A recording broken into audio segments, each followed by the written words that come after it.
What's going on, YouTube? How are you guys doing? I'm so happy to see you again. Now today I'm going to talk to you guys about my Juilliard audition experience, because that's something that I've been asked for as long as I can remember, and I really want to share that with you guys. Now, I'm not going to start completely at the beginning, but I do want to say when I began playing my instrument, I never saw myself going to Juilliard at all. And that's why it's so cool for me to be doing my master's degree there and really learning from some of the top pedagogues on the planet. Now, because I started playing my instrument in 6th grade when I was 12 years old, I didn't have a lot of confidence going out of high school that I would even be able to audition for such a prestigious institution.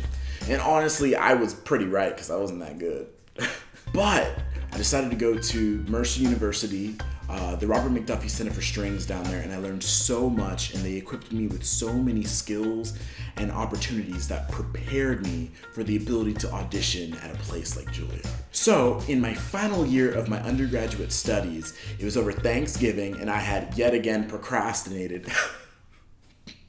I had procrastinated on my college applications. I had applied to Cleveland Institute of Music, Eastman School of Music, New England Conservatory, and the Juilliard School. And so needless to say, over Thanksgiving break, I was crunching away writing my essays, crunching away really getting my transcripts and recommendations and all that good stuff together, as well as my pre-screening tapes for all of these auditions. Now, before I really start talking about my audition process at Juilliard, I want you to read the disclaimer in the description below, because everything I'm saying is my opinion, my views, and has nothing to do with any of the faculty, administration, or anything to do with anyone at Juilliard ever. Okay? Okay.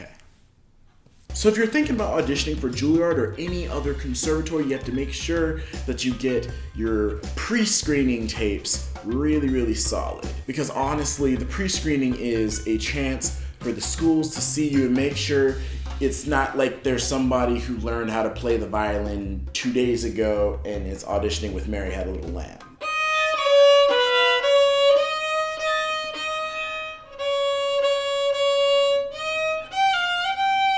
Ta-da! All joking aside, it's important to bring your A game to your pre-screening tapes because Juilliard only has a certain amount of time to audition the influx of people that are coming. That being said, I also had to send pre-screening tapes to my other schools as well. So now my application was sent, my pre-screening tapes were sent, and I was feeling good, I was feeling excited and pumped. But I wasn't sure if I would even get past pre-screenings. So naturally, I just prepared to make sure that just in case I passed pre-screening, that I would be ready to go audition. So I got together with my teacher, Becca Albers, and we planned a senior recital. But we had the senior recital in mid-January so that I would be prepared for any audition I had later on in the year. And let me tell you, that is so important. Playing your audition repertoire for people, getting in high pressure situations with no real consequences is so important because it helps you get in the mindset and get used to the nerves. What's really interesting is this was the birth of my journey on Instagram, actually. I created my recital. I wanted to promote it. I wanted to get the most people I could to come to my junior recital. So I created the hashtag Journey to Juilliard. And from there, my senior recital was titled Journey to Juilliard. If you go to Instagram and search hashtag Journey to Juilliard, you'll see a chronological system of events that goes from promos for my recital to my actual audition at the Juilliard School. So if you're interested, go to Instagram, check out hashtag Journey to Juilliard and see things from my perspective. I was in your shoes. I wasn't in Juilliard yet, and I was doing my best to just audition and show them that I was not a waste of their time. So after the recital, and I got the email, and it said, "Hey, Drew, congratulations, you're past pre-screening. Here's your audition date. Hope you can come see us." And so the rest was history. I went to all my other auditions. I did terribly at a few of them because, nerves. And then by the time the day came, March 4th, 2014, I was ready. So I arrived a little early. I made sure that I met with my prospective teacher, and I just spent the rest of the time while I was in New York slowly practicing and really allowing myself to breathe.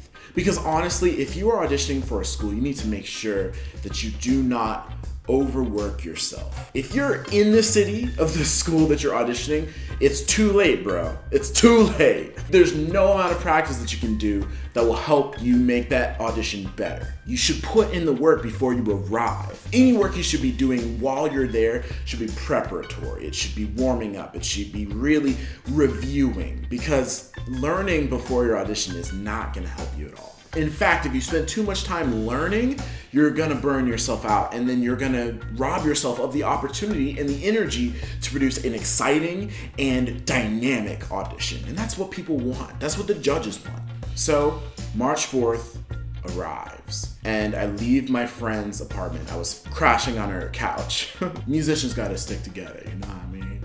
And so I made my way down to Juilliard. I made sure that I was there at least 3 hours before my actual audition time. Now, I don't remember, it was 2 years ago, and my memory is a little fuzzy, but I know I gave myself ample time to arrive at the school. Then I just kind of soaked in the atmosphere. I went into school, I talked with some friends, I walked around the halls, and I just allowed myself to just be nervous. Now, the thing about anxiety is, especially in auditions, you gotta give yourself time to feel nervous. You gotta walk around and feel nervous, feel the anxiety, because if you bottle it all up and release it during the audition, it can become overwhelming. So if you just kind of let it slowly trickle out, if you dissipate some of that energy, it'll really help you out. Apparently, the whole eating bananas thing is a hoax, but I bought it, I bought into it.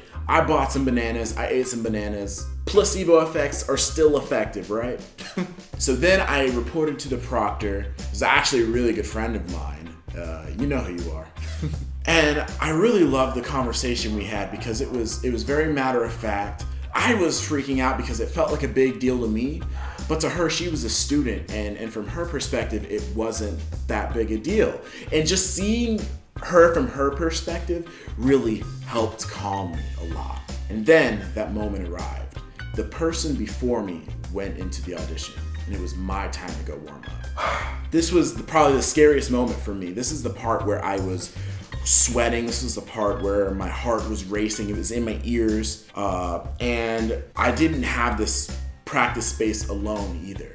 There's also this awesome violist. I didn't know her name. I didn't know where she came from. But she was fantastic. Her tone was so rich. It was exquisite. And what's really funny is I don't think she goes to Juilliard now. I would remember her, because her sound was ridiculous. So naturally, I'm having these thoughts about, oh my gosh, I don't sound like that. I'm not worthy. What am I doing here? But I had just auditioned for 3 schools prior to this, so I was used to this. I was ready. I was ready for the blood pumping. I knew that my breathing would get faster, and so I was ready to adjust. So after some time warming up, doing my scales, just slowly going through my pieces, there was a knock on the door, and it was the proctor, and she said, "Come on in. It's your time to audition." And you'll never guess what I saw when I walked in. There were a lot of teachers. There were about 8 teachers lined up waiting for me. And the thing was, they weren't in one long table. They were actually in 2 long tables that formed this L shape, and they were sitting on the outside of them. Let me tell you, when you're standing not only in front of teachers, but having teachers kind of surround you in this area, that's crazy. They were very friendly, though. I recognized one of the teachers from a summer festival, and he was the one who greeted me, and so that automatically helped me out a little bit. But I was nervous, and as soon as I walked in, I started sweating. My heartbeat was all in my ears, and you know what? I don't really remember too much after that. I know they asked for my concerto, because that's what's on the website. I know they asked me for my Bach, because that was on my website. And I know they asked me for my sonata and my work composed after 1945, because that was on the website. But I wasn't prepared for how long it was. I starkly remember my audition being very long. We're talking like 10 minutes, maybe 15 minutes long.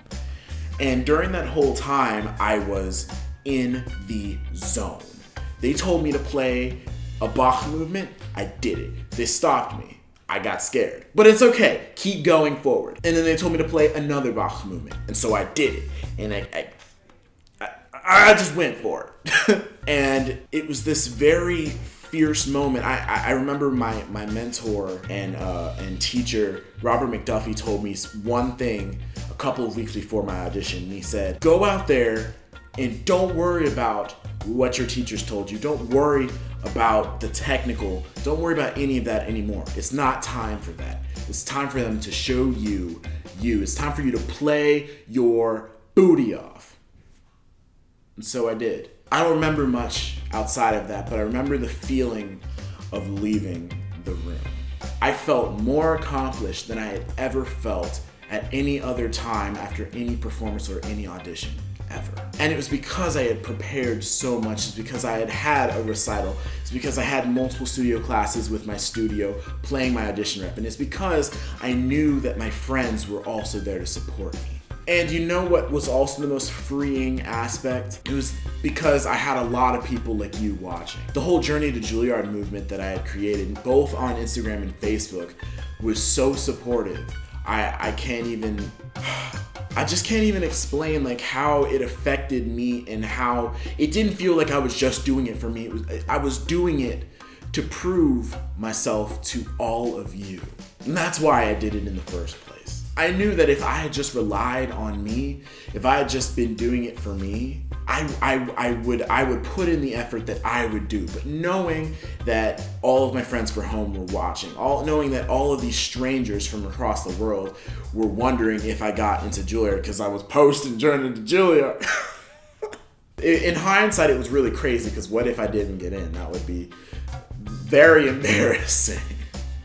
But luckily, you know, that pressure really pushed me to go past my limit. I would be practicing in my practice room until 3 in the morning. I would be waking up earlier than 8 o'clock to go and practice. First thing I did, last thing before I went to sleep, just so I could prove that I was not full of and you know what? It paid off. Honestly, as a kid from Peachtree City, Georgia, as a kid who just started playing the viola when he was 12 years old, if I can do something like this, if I can be accepted into the Juilliard School, there's nothing that should be stopping you. If you put in the work, if you really are dedicated to this, I don't see why you can't succeed. Maybe you don't get into Juilliard, and that's cool.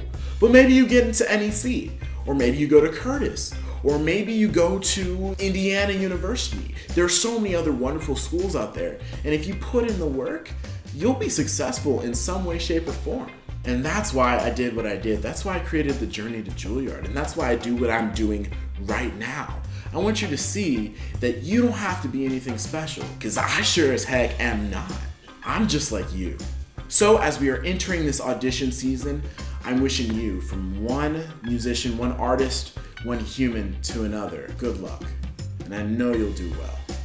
Well, that's all I have for you today, guys. Thank you so much for watching. And as always, give hugs, get hugs. TBK out. Thank you so much for watching, guys. You're awesome. If you really like the video, let me know. Comment below, hit the thumbs up because that'll really help me so much. And also, if you want to support me even more, I have a Patreon page right here.